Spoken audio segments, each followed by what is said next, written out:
சுதேசி மித்ரன் நேர்களுக்கு வணக்கம். நான் வெங்கடேஷ் ராம்ராஜ். இன்றைக்கி நம்ம எதை பற்றி பேச போகிறோம் அப்படின்னு பார்த்தீங்கன்னா, வந்தே மாதரம். வந்தே மாதரம் வந்து நம்ம இந்திய தேசிய பாடல், இந்திய தேசிய கீதம் வந்து ஜனகணமன. இப்போ சமீபத்தில் பார்த்திங்கன்னா வந்தே மாதரம் வந்து அதிகமாக வந்து பேசும் பொருளாக மாறி இருக்குது இந்தியாவில்.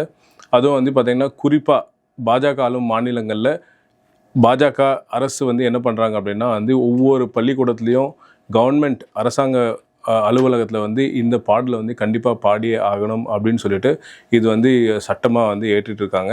அது இல்லாமல் வந்து இது கட்டாயமாக பண்ணி தான் ஆகணும் அப்படின்றாங்க. இப்போ நீங்கள் சமீபத்தில் பார்த்துருந்தீங்கன்னா எல்லா லீடர்ஸுமே வந்து பாஜகவோட எல்லா தலைவர்கள், குறிப்பாக அண்ணாமலை கூட பார்த்திங்கன்னா ஒரு மீட்டிங் கோயம்புத்தூர்லையோ பொள்ளாச்சிலையோ எங்கேயோ ஒரு இடத்துல பேசும்போது என்ன சொன்னார்னா வந்து காங்கிரஸ் வந்து என்ன பண்ணிட்டாங்க, வந்தே மாதரம் என்ற பாடலை வந்து 5 சரணங்கள் உள்ள பாடலை வந்து அதை வந்து முதல் 2 சரணங்களை மட்டும் எடுத்துகிட்டு மீதி சரணங்களை அழிச்சிட்டாங்க அப்படின்னு சொல்லிட்டு ஒரு குற்றச்சாட்டை வைக்கிறாங்க. அது மட்டும் இல்லாமல் என்ன சொல்கிறாங்கன்னா வந்து ஏற்கனவே வந்து அவங்க சொல்லுவாங்க, ஏன்னா காங்கிரஸ் வந்து தேச விரோத கட்சி அப்படின்வாங்க. இதுலேயும் வந்து அதே வந்து திருப்பி வந்து எடுத்து காமிச்சிருக்காங்க. என்ன அப்படின்னு கேட்டிங்கன்னா, ஏன் இந்த தேசிய பாடல் வந்து ஏன் சுருக்கப்பட்டது, அது வந்து எப்போ வந்து இந்த நம்ம இந்திய நாட்டோட பாடல் தேசிய பாடலை வந்து மாற்றினாங்க, அதை பற்றி நம்ம விவாதிப்போம்.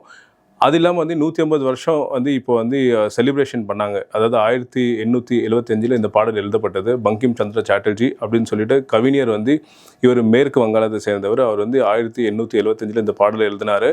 150 வருஷத்துக்கு அப்புறம் வந்தே மாதரம் வந்து ஒரு பேசும் பொருள் ஆகுதுன்னா அதுக்கு என்ன காரணம், அதை பற்றி நம்ம வந்து டீட்டெயிலாக எனக்கு பார்க்க போகிறோம்.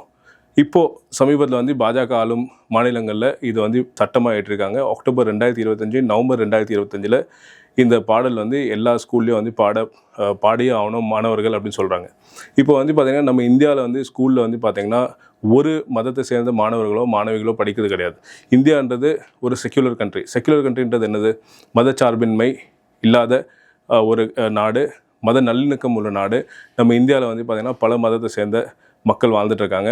அப்போது ஸ்கூலில் வந்து இஸ்லாமிய மாணவர் இருப்பாங்க, ஒரு ஹிந்து மாணவர் இருப்பாங்க, சீக்கிய மாணவர் இருப்பாங்க, பார்சிய மாணவர் இருப்பாங்க, அதே மாதிரி வந்து கிறிஸ்டியன் மாணவர்கள், பௌத்த மாணவர்கள் இருப்பாங்க.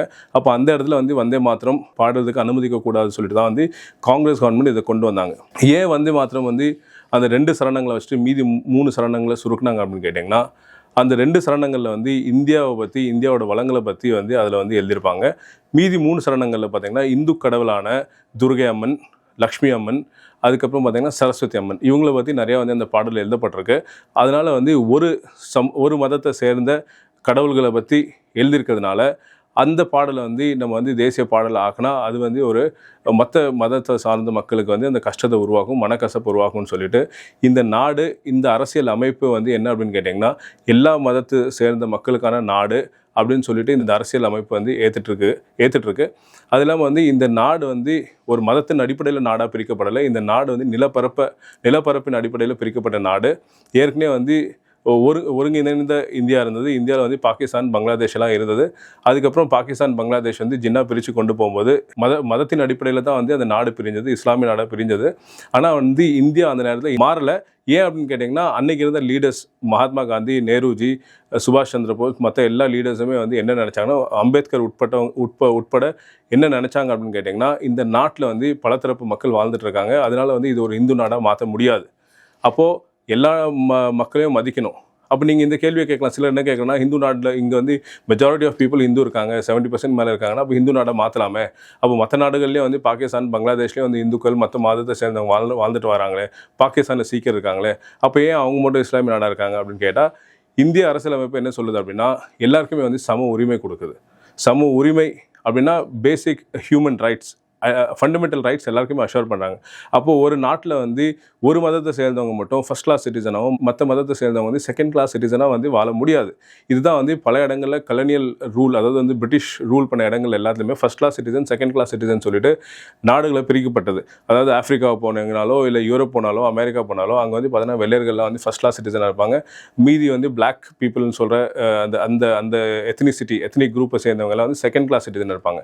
அப்போ அந்த மாதிரி வந்து ஒரு பாகுபாடு இருக்கக்கூடாதுன்றதுக்காக தான் இந்த நாட்டில் வந்து ஒரு மதச்சார்பின்மையான ஒரு நாடு உருவாகணும் அப்படின்னு சொல்லிட்டு தான் வந்து இந்த அரசியலமைப்பு வந்து ஒவ்வொரு குடிமகனுக்கும் இந்த நிலத்தில் பிறந்த இந்த மண்ணில் பிறந்த ஒவ்வொருத்தனுக்கும் வந்து அதே உரிமை கிடைக்கும். ஒரு ஜனாதிபதிக்கு என்ன உரிமையோ அதே மாதிரி ஒரு கீழே இருக்கிற அடித்தட்டில் இருக்கிற ஒரு சாமானியனுக்கும் அதே உரிமை, ஒரு பிரதமருக்கு என்ன உரிமையோ அதே உரிமை வந்து கீழே இருக்கிற சாமானியனுக்கும் அந்த அதே உரிமை கிடைக்கணுன்றதுக்காக தான் இந்த நாட்டில் வந்து ஒரு அரசியலமைப்பு எல்லாருக்குமே உகுந்த ஒரு அரசியலமைப்பாக உருவாக்கப்பட்டது. அப்படி உருவாக்கப்பட்ட இந்த நாட்டில் இப்போ இந்த நிமிஷம் 150 வருஷத்துக்கு அப்புறம் பாஜக வந்து வந்தே மாத்திரத்தை வந்து சுருக்கி தேச விரோத செயல் அப்படின்னு சொல்கிறாங்கன்னா, நீங்கள் ஒரு விஷயம் புரிஞ்சுக்கோங்க. இந்த மண்ணின் மைந்தர்கள் ஒவ்வொருத்தரும் வந்து ஒரு காலகட்டத்தில் வந்து பார்த்தீங்கன்னா வந்து இந்த மதத்தால் தான் வந்து பிரிஞ்சு இருந்தாங்க. அப்போ அந்த மதத்தை வச்சு பாலிடிக்ஸ் பண்ணக்கூடாதுன்றதுக்காக தான் காங்கிரஸ் கவர்மெண்ட்டு தொடர்ந்து மனித உரிமை அடிப்படை உரிமையில் ஃபோக்கஸ் பண்ணிட்டு இருக்காங்க.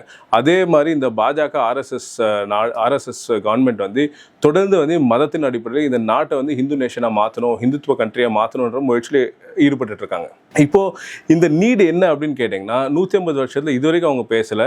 இவங்க ஆட்சிக்கு வந்து 11 வருஷம் ஆயிடுச்சு, இன்னமும் பேசலை. ஆனால் இப்போ ஏன் பேசுகிறான்னு கேட்டிங்கன்னா, 2 முக்கியமான காரணம். 2 காரணம். ஒரு காரணம் தான் ஒன்று என்னென்னா வந்து இந்த எலெக்ஷன் 2024 எலெக்ஷன் வருது. எங்கே வருதுன்னா வந்து மேற்கு வங்காளத்தில் எலெக்ஷன் வருது, அது இல்லாமல் தமிழ்நாட்டில் வருது. தமிழ்நாட்டில் எப்படி பண்ணுறாங்க அதே விஷயத்தை வந்து பாலிடிக்ஸ் வந்து மேற்கு வங்காளத்தை எப்படி பண்ணுறாங்க அப்படின்னு பார்ப்போம். தமிழ்நாட்டில் ஆளுநர் வந்து சட்டமன்றத்துக்கு வந்தார்.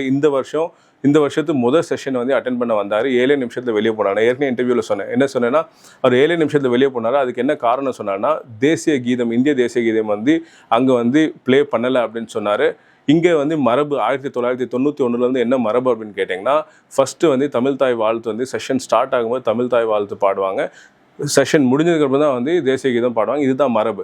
அப்போ இந்த மாநிலம் வந்து இந்திய நாட்டுக்குள்ளே இருக்கிற மாநிலம். அப்போ அங்கே ஒரு மரபு இருக்குன்னு சொன்னால் அந்த மரபை வந்து இந்திய நாடு, மத்திய அரசு மதிக்க வேண்டிய அவசியம் அவங்களுக்கு இருக்குது. ஒரு ஆளுநருக்கு வந்து அந்த மரபை வந்து மதிக்க வேண்டிய அவசியம் அவருக்கும் இருக்குது. அப்போ அந்த மரபை மீறி ஒரு ஒரு ஒரு ஒரு நெரட்டிவை செட் பண்ணுறதுக்கு முயற்சி பண்ணாங்க. என்ன நெரட்டிவ் செட் பண்ணாங்கன்னா, ஒரு இந்திய தேசிய கீதம் வந்து ஒரு சட்டமன்றத்தில் பாடல் வந்து ப்ளே பண்ணுன்னு சொன்னால் இவங்க வந்து தேச விரோத மாநிலம் அப்படின்னு சொல்லி தமிழ்நாடு ப்ரொஜெக்ட் பண்ணுறாங்க. இதே மாதிரி அங்கேயும் அதே ப்ரொஜெக்ட் பண்ணுறாங்க. என்ன ப்ரொஜெக்ட் பண்ணுறாங்க அப்படின்னு சொன்னால், இந்த பாடலை வந்து தேசிய பாடலை எழுதுனது வந்து பங்கிம் சந்திர சாட்டர்ஜி. அவர் வந்து பார்த்திங்கன்னா ஒரு வங்காளத்தை சேர்ந்த கவிஞர். அப்போ இந்த கவிஞர் வந்து எழுதின பாடலை வந்து இவங்க சுருக்கிட்டாங்க. அதுக்கு வந்து இப்போ வந்து மற்ற பாஜக ஆளுற மாநிலங்களில் நாங்கள் மொத்த வந்தே மாத்திரத்தை பாடுறோம். ஆனால் வந்து பெங்காலில் வந்து அதை வந்து வங்காளத்தில் வந்து அவங்க வந்து அதை அமல்படுத்த மாட்டாங்க அப்படின்னு சொல்லி இந்த கேள்வியை கொண்டு வராங்க. இப்போ நம்ம வந்து பார்த்திங்கன்னா காங்கிரஸாக இருக்கட்டும், திரிணாமுல் காங்கிரஸாக இருக்கட்டும், இல்லை மற்ற சில லெஃப்ட் விங் பார்ட்டிஸ் பார்த்திங்கன்னா அவங்க வந்து பார்த்திங்கன்னா செக்யுலரிசம் அப்படின்ற கொள்கை தான் வந்து பின்பற்றுறாங்க. அப்போ அங்கே வந்து பார்த்திங்கன்னா 68% ஹிந்துக்கள் வாழ்கிறாங்க, மீதி 32% வந்து மைனாரிட்டிஸ் வாழ்கிறாங்க. அப்போ 100% மக்கள் வந்து அந்த மண்ணின் மைதர்களோட மதத்தையும் அவங்களோட உணர்வுகளையும் வந்து மதிக்க வேண்டிய கடமை நமக்கு இருக்குது. இவங்க என்ன சொல்கிறாங்க, இந்த பாடலை வந்து ஹிந்து கடவுள்கள் இருக்கிற பாடல்களை வந்து இவங்க ப்ளே பண்ணாமல் வந்து இவங்க தேச விரோத மாநிலமாக மாறுறாங்கன்றாங்க. அப்போ நான் உங்கள்ட்ட இந்த கேள்வியை கேட்குறேன், பாஜக பார்த்து இந்த கேள்வியை கேட்குறேன். நீங்கள் வந்து இந்த மண்ணில் பிறந்த மைந்தர்கள், அவங்க வந்து கிறிஸ்துவர்கள், அவங்க வந்து இஸ்லாமியர்கள், அவங்க பௌத்த மதத்தில் இருக்காங்க. அப்போ அவங்க வந்து இந்த பாடலை ஏற்றுக்கிட்டே ஆகணும் அப்படின்னு சொல்லி நீங்கள் கட்டாயப்படுத்தி ஏற்றுக்க மறுத்தால் நீங்கள் தேச விரோதிகள் அப்படின்னு சொல்கிறீங்களே, அப்போ அது நீங்கள் பண்ணுறது தேச விரோதமா இல்லை வந்து இங்கே வந்து இவங்க பண்ணுறது தேச விரோதமா? அப்போ நீங்கள் வந்து இங்கே உண்மையில பிறந்து வாழ்ந்த மக்களுக்கு வந்து நீங்கள் அந்த சமூக நீதி இல்லை, அங்கே அவங்களுக்கு வந்து அடிப்படை உரிமைகளை வந்து நீங்கள் வந்து பறிக்க பார்க்குறீங்க. அப்போ நீங்கள் தானே தேச விரோத செயல் பண்ணுறீங்க. அப்போ இந்த நேரத்தில் உங்களுக்கு என்ன அவசியம் இருக்குது வந்தே மாத்திரத்தை பற்றி பேசுறதுக்கு? அப்போ இவங்களோட என்ன முக்கியமான இது பார்த்தீங்கன்னா இன்டென்ஷன் என்ன அப்படின்னு பார்த்தீங்கன்னா, தமிழ்நாட்டில் வந்து பார்த்தீங்கன்னா அவங்களுக்கு வந்து ஒரு கைப்பாவையாக வந்து ஏடிஎம்கே கிடச்சிட்டாங்க. அதுக்கப்புறம் பாமக இவங்க ஃபைல்லாம் தூசி தட்டி எல்லாம் பார்த்து எல்லாரையும் பிளாக்மெயில் பண்ணி உள்ள கூட்டணியில் கொண்டு வந்துட்டாங்க. அப்போ இங்கே வந்து அவங்க ஒரு திராவிட கட்சியை வந்து காலி பண்ணி எப்படியும் வந்து இவங்க பிரதானமாக வந்துடலாம் அப்படின்றது அவங்களுக்கு தெரியும். ஏன்னா வந்து இவங்க ஏற்கனவே மகாராஷ்டிரா இதே வேலை பண்ணாங்க. அஜித் பவாரை வந்து சரத் பவார் வந்து பிரித்து கொண்டு வந்தாங்க. சிவசேனாவில் வந்து உத்தவ் தாக்கரே பிரித்து ஏக்நாத் ஷிண்டே பண்ணி இவங்க வந்து இதெல்லாம் வந்து இந்த சதி செயலாம் பண்ணி அவங்க வந்து ஆட்சிக்கு வந்துட்டாங்க. இங்கே வந்து அது மாதிரி ஆட்சிக்கு வர்றதுக்கோ இல்லை பிரதான எதிர்கட்சியாக வர்றதுக்கான வாய்ப்புகள் இங்கே வந்து இருக்குது. அதுக்கு வந்து பிரகாசமாக இருக்குது. ஆனால் வந்து மேற்கு வங்காளத்தில் இவங்க அதை பண்ண முடியாது. ஏன் பண்ண முடியாதுன்னு கேட்டிங்கன்னா, அங்கே 4 பிரதான கட்சிகள் இருக்குது. ஒரு கட்சி வந்து திரிணாமுல் காங்கிரஸ், செகண்ட் பாரதிய ஜனதா பார்ட்டி, 3வது வந்து நம்ம சிபிஎம், 4வது வந்து காங்கிரஸ். இப்போ வந்து பார்த்தீங்கன்னா சிபிஎம் வந்து 40 வருஷத்துக்கு மேலே அங்கே ஆண்டுட்டு இருந்தாங்க. ஜோதி பாசு, தேவ் பட்டாச்சாரியா அப்படின்னு சொல்லி இவங்களாம் ஆண்டுட்டு இருந்தாங்க. இன்னைக்கு பார்ட்டியோட கண்டிஷன் பார்த்தீங்கன்னா ஆல்மோஸ்ட் ஜீரோக்கு வந்துட்டாங்க. ஜீரோனா வந்து அவங்க வந்து கிட்டத்தட்ட ஒரு எம்எல்ஏ சீட் கூட ஜெயிக்கக்கூடிய சூழ்நிலை இல்லை. அதே மாதிரி காங்கிரஸோட தற்போதைய அங்கே இருக்கிற ஸ்டேட்டஸ் பார்த்தீங்கன்னா காங்கிரஸ் கூட வந்து ஒரு 2-3 சீட்டு கூட வந்து ஜெயிக்க முடியாத சூழ்நிலை இருக்கிறதுனால வேற சின்ன கட்சிகளை பிளாக்மெயில் பண்ணி தூசி தட்டி கொண்டு வரணும்னா முடியாது. ஆனால் ஏற்கனவே வந்து அவங்க சுவேந்து அதிகாரின்னு சொல்லிட்டு திரிணாமுல் காங்கிரஸில் இருக்கிற ஒரு லீடரை வந்து ஏற்கனவே ஒரு ஃபைலை தட்டி வாஷிங் மிஷின் எஃபெக்ட்ல வந்து போட்டு அவர் வந்து உள்ள கொண்டு வந்து லோக்சபா எலெக்ஷனை சந்திச்சாங்க, நம்ம சட்டமன்ற எலெக்ஷனை சந்திச்சு அவங்களால பெரும்பான்மையான வாக்குகளை பெற முடியல. அதனால வந்து அங்கே ஜெயிக்க முடியல. அதனால இப்போ என்ன பிளான் பண்றாங்கன்னா, இந்த வந்தே மாத்திரத்தை வந்து ஒரு பெரிய அஜெண்டாவா உருவாக்கி இவங்க என்ன சொல்றாங்க, பங்களாதேஷ்ல இருந்து ஊடுருவி வந்த பங்களாதேஷ் குடியுரிமை பெற்ற மக்கள் வந்து இங்க வந்து ஊடுருவி இல்லீகலா வந்து மைக்ரேட் ஆகி வந்து ஒரு கிட்டத்தட்ட 10-15% மேல அங்க வாழ்ந்துட்டு இருக்காங்க. நம்ம மமதா பானர்ஜி வந்து பாத்தீங்கன்னா தொடர்ந்து இஸ்லாமியர்களுக்கு மட்டுமே வந்து அவங்க சப்போர்ட் பண்றாங்க, இஸ்லாமியர்களுக்கான பார்ட்டி தான் அவங்க அப்படின்னு சொல்லிட்டு ஒரு ப்ரொஜெக்ட் பண்ணி இந்த 68% இந்துக்களை வந்து கன்சாலிடேட் பண்ணி எப்படியாவது வந்து மக்களோட உணர்வுகள் கூட வந்து விளையாண்டி எப்படியாவது ஜெயிச்சே தீரணும் அப்படின்ற ஒரு கங்கணம் கட்டிட்டு இன்னைக்கு நிக்கிறாங்க. இப்போ இங்க வந்து தொடர்ந்து இவங்க என்ன பண்றாங்கன்னு நீங்க பாருங்க. இந்தியாவில் வந்து பார்த்தீங்கன்னா விலைவாசிகள் ஏறி போச்சு, தனிநபர் வருமானம் வந்து குறைஞ்சி போச்சு, சில்லற வராக்கடன் வந்து அதிகமாகிடுச்சு, மக்கள்கிட்ட வந்து செலவு பண்ணுறதுக்கு பணம் இல்லை, பெட்ரோல் விலை ஏறி போச்சு, அது குறைக்க முடியல, கேஸ் விலை ஏறி போச்சு, அது குறைக்க முடியல. இன்றைக்கி இந்தியாவோட பொருளாதார சூழ்நிலை பார்த்தீங்கன்னா ரொம்ப ரொம்ப ரொம்ப மோசமான கண்டிஷன் இருக்குது. இப்போ வந்து வந்தே மாத்திரம் ப்ளே பண்ணால் என்ன, பாடினா என்ன, பாடலைன்னா என்ன மாறும்? வந்தே மாத்திரம் வந்து நான் எல்லாரும் பாடிட்டா பெட்ரோல் விலை குறைஞ்சிருமா, தங்க விலை குறைஞ்சிருமா, இல்லை வந்து கேஸ் விலை குறைஞ்சிருமா, என்ன ஆகும்? ஒன்றுமே ஆகாது. அப்போ தொடர்ந்து இவங்களோட முயற்சி, இவங்களோட சிந்தனைகள், இவங்களோட சித்தாந்தம் என்ன அப்படின்னு கேட்டிங்கன்னா, மக்களை வந்து மதத்தின் அடிப்படையில், ஜாதியின் அடிப்படையில், வகுப்பின் அடிப்படையில் இவங்க வந்து தொடர்ந்து ஏதாவது ஒரு அஜெண்டாவை கிரியேட் பண்ணி உணர்வுகளை வந்து காயப்படுத்தி அவங்க வந்து மக்கள் ஒரு மதத்துக்கு இன்னொரு மதத்துக்கு வந்து சண்டையை மூட்டி விட்டு தொடர்ந்து வந்து இதில் வந்து குளிர் காயணும், அவங்க ஜெயிக்கணும், அவங்கள சார்ந்து இருக்கிற 166 பிஸ்னஸ் மென் தொழிலதிபர்கள் வந்து தொடர்ந்து மேலும் வளரணும். அப்போ இவங்களோட நோக்கம் என்ன அப்படின்னா, சாமானிய மனிதன் வந்து சம்பாதிக்க கூடாது, சாமானிய மனிதன் வந்து நல்ல வாழ்க்கையை வாழக்கூடாது. இவங்க எதிர்பார்க்குற அந்த குஜராத்தி 166 பேர் நல்லா இருக்கணும், வேற எந்த ஒரு புது தொழிலதிபரும் உருவாகக்கூடாது மற்ற பகுதியில் இருந்து. அப்போ இவங்களோட சிந்தனைகள் ரொம்ப கிளியராக இருக்குது. இந்த நாடு வந்து 4வது லார்ஜஸ்ட் எக்கனாமின்னு வந்து ஒரு கர்வத்தோடு சொல்லிக்கிறாங்க. அந்த 4வது லார்ஜஸ்ட் எக்கனாமின்றது அந்த பணம் 166 பேர் இருக்குது, மற்ற சாமானிய மனிதர்கள் கஷ்டப்பட்டு இருக்காங்க.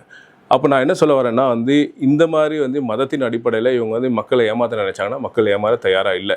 மேற்கு வங்காளமாக இருக்கட்டும், தமிழ்நாடாக இருக்கட்டும், கண்டிப்பாக மக்கள் வந்து இவங்களுக்கு ஒரு நல்ல பாடத்தை புகட்டுவாங்க. கண்டிப்பாக இவங்களுக்கு வந்து ஓட் போடாமல் இவங்க வந்து கண்டிப்பாக தோக்கடிப்பாங்க. நம்ம வர இருக்கிற எலெக்ஷன் நம்ம பார்ப்போம். மக்கள் வந்து எந்த அளவுக்கு வந்து இவங்களுக்கு வந்து மற்ற நல்ல கட்சிக்கு ஆதரவு கொடுத்து இந்த கட்சியை வந்து தோக்கடிப்பாங்க. மிக்க நன்றி.